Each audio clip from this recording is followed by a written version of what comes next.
I didn't think I was going to talk about the Olympics, but here we are. As of today, July 30th, we have at least 7 people at the Olympics that are currently infected with COVID, likely more. We have 5 members of the Australian polo team,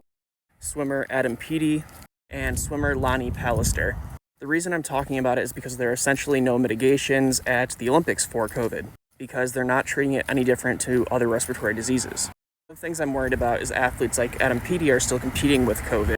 which both guarantees that they're going to spread COVID to facilitating staff at the Olympics and other athletes, and increases their likelihood of developing long COVID by engaging in intense exercising while actively infected with COVID, as opposed to engaging in radical rest. Where again, during this Olympics, there are no set rules regarding COVID in place for the games, which means that athletes can still compete with a positive COVID test. There are no COVID requirements once you test positive at the game, but they do have recommendations, like wearing masks if showing symptoms in the presence of others, limiting contacts, and washing hands regularly with soap and water, or using hand sanitizer, which simply is not enough, especially as many athletes like the Australian players have been allowed to practice, both around their teammates and other athletes, where we have this statement that the affected players have been wearing their masks, and they're isolating from other team members when they are not training. They are not going into the high-volume areas of the allotment like the gym and the performance pantry, and more broadly, they have respiratory illness protocols in place,